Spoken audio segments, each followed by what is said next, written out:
72ാമത് ദേശീയ ചലച്ചിത്ര അവാർഡിനായി ബൊഗെയിൻവില്ല സിനിമയുടെ എൻട്രി പരിഗണിക്കാൻ കേന്ദ്ര വാർത്താ പ്രക്ഷേപണ മന്ത്രാലയത്തിന് ഹൈക്കോടതി നിർദ്ദേശം.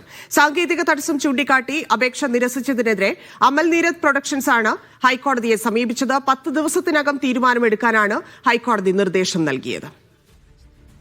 മുസ്തഫ വീണ്ടും ചേരുന്നുണ്ട്. മുസ്തഫ, എന്താണ് ബൊഗെയിൻവില്ല വിഷയത്തിൽ കോടതി നിർദ്ദേശിച്ചിരിക്കുന്നത്? 10/10/2025 72ാമത് ദേശീയ അവാർഡിനുള്ള നോമിനേഷൻ നൽകേണ്ട അവസാന തീയതി.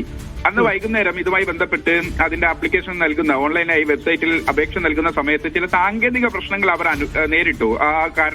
സാങ്കേതിക പ്രശ്നങ്ങൾ കാരണം ഈ എൻട്രി കൃത്യമായി തന്നെ അവർക്ക് നൽകാനായില്ല. പലതവണ ഇതുമായി ബന്ധപ്പെട്ട ആളുകളോട് കമ്മ്യൂണിക്കേഷൻ നടത്തിയെങ്കിൽ പോലും അനുകൂലമായ ഒരു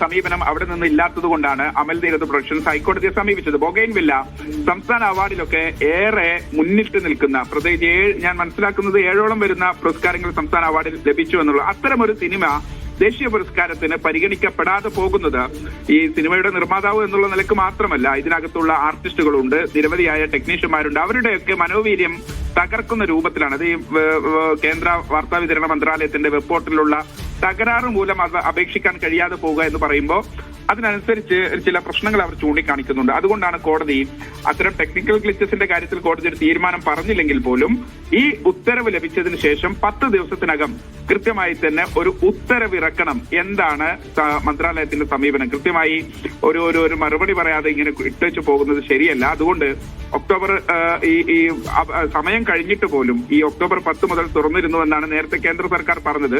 ഒക്ടോബർ 10 മുതൽ അപേക്ഷയുണ്ടായിരുന്നു, 31 വരെയായിരുന്നു അതിന്റെ സമയം. അവസാന സമയത്ത് സാങ്കേതിക പ്രശ്നം കാരണം അപേക്ഷിക്കാൻ കഴിയില്ല എന്ന ഒരു കേന്ദ്ര മന്ത്രാലയത്തിന്റെ ഒരു പിഴവായിരുന്നു. അങ്ങനെയാണ് ബൊഗെയിൻവില്ലയ്ക്ക് ചലച്ചിത്ര പുരസ്കാരത്തിന് അപേക്ഷിക്കാനാകാതിരുന്നത്. ഹൈക്കോടതിയിൽ എത്തിയപ്പോഴാണ് അത് പരിഗണിക്കണമെന്ന് കോടതി തന്നെ പറഞ്ഞിരിക്കുന്നത്. അഹമ്മദ് മുസ്തഫയാണ് വിവരങ്ങൾ നൽകിയത്.